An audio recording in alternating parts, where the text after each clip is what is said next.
दोस्तों इनको तो आप जानते ही होंगे, ये हैं सुहानी साहब। ये लोगों का दिमाग पढ़ने के लिए जानी जाती हैं। सुहानी सोशल मीडिया पर बहुत फेमस हैं। सुहानी की माने तो दूसरों की माइंड रीडिंग करना एक मैजिक ट्रिक की तरह है, जिसे प्रैक्टिस के जरिए सीखा जा सकता है।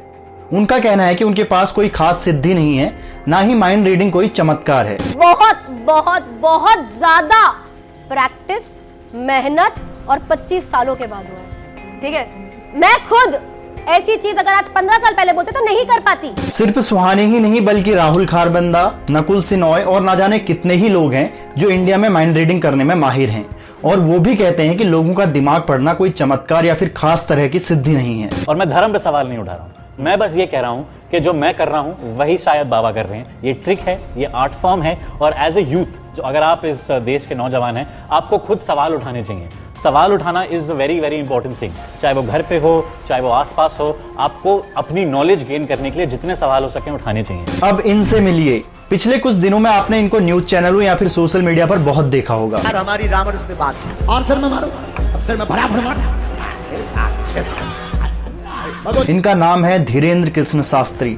ये दावा करते हैं कि लोगों का दिमाग पढ़ सकते हैं, और साथ ही साथ ये दावा करते हैं कि इन्होंने कड़ी तपस्या और ध्यान से विशेष सिद्धि या शक्ति को हासिल किया है, जिससे लोगों के मन की बात और उनके बारे में सब कुछ आसानी से जान लेते हैं। अभी हाल ही में इंडिया टीवी के रजत शर्मा ने इनको आपकी अदालत में बुलाया था, लेकिन पूरे इंटरव्यू के दौरान एक भी सवाल इनके चमत्कार और श्याम मानव की चुनौती से भागने को लेकर नहीं पूछा गया।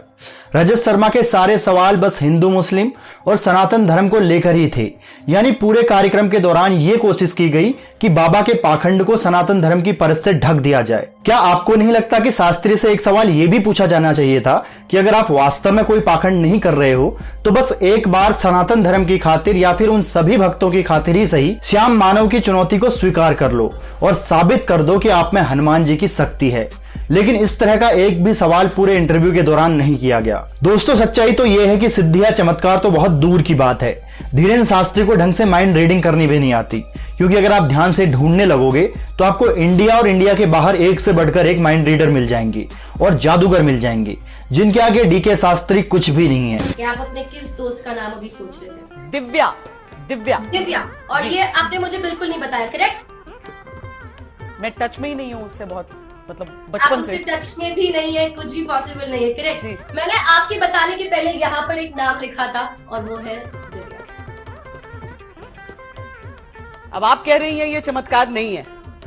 जी नहीं, ये चमत्कार नहीं है, ये एक कला है, एक ट्रिक है, और एक बहुत ये कला कैसे होती है उसके पीछे एक बहुत बड़ी स्टडी है। लेकिन ये सारे लोग इन चीजों को एक सिद्धि बताकर लोगों को गुमराह नहीं करते। अब आप लोग कहेंगे कि अगर ये ढोंगी है तो फिर न्यूज चैनल क्यों इनके बारे में इतना दिखा रहे हैं? तो इसका जवाब ये है कि लोगों को चमत्कार और तंत्र मंत्र की रहस्यमयी चीजें ज्यादा अट्रैक्ट करती हैं। इसलिए जब न्यूज चैनल ऐसी खबरें दिखाते हैं तो काफी ज्यादा संख्या में लोग इन्हें देखते हैं। इससे चैनल की टीआरपी बढ़ती है। यानी अब बाबा जी भी फेमस होंगे और न्यूज चैनल की चांदी भी होगी और बेवकूफ बनेगी आम जनता। आप सबने देखा होगा जब भी धीरेन्द्र शास्त्री से उसके मंच से बाहर कहीं लोगों का मन पढ़ने के लिए कहा जाता है तो वो बड़ी ही चालाकी से इसे टाल देता है और कहता है कि जब वो मंच पर बैठा होता है तभी तक वो लोगों के विषय में बता पाता है। मंच पर भी वो किसके बारे में बताएगा वो भी वही डिसाइड करता है। महाराज जी मुझे बताइए, मैं आपसे आधे घंटे से बात कर रहा हूँ, मेरे दिमाग में इस वक्त क्या चल रहा है? आइए दरबार में हम बताएंगे, ऐसे तो तुम मजा लेकर के चले जाओगे। नहीं, मैं दरबार में जरूर आऊंगा। आइए, वेलकम टू यू। दरबार की जो परंपरा है उसको निभाइए। अच्छा, एक कब आएंगे हम आपका स्वागत करेंगे और जो हमें प्रेरणा लगेगी मैं तो आता ही रहता हूँ, दिल खोल कर बताएंगे। मैं तो सलाह के मैं आता ही रहता हूँ, मैं कभी भी आ जाऊंगा, किसी भी दिन आपको सामने प्रकट हो जाऊंगा। असल में जिसकी पुख्ता डिटेल वो निकलवा कर रखता है, सिर्फ उसे ही मंच पर बुलाता है। मैं तो सोच रहा था कि आपको पहले से पता होगा कि मैं क्या पूछने वाला हूँ। दोस्तों इस वीडियो के द्वारा हम इस बात से इनकार नहीं कर रहे कि चमत्कार नहीं होते।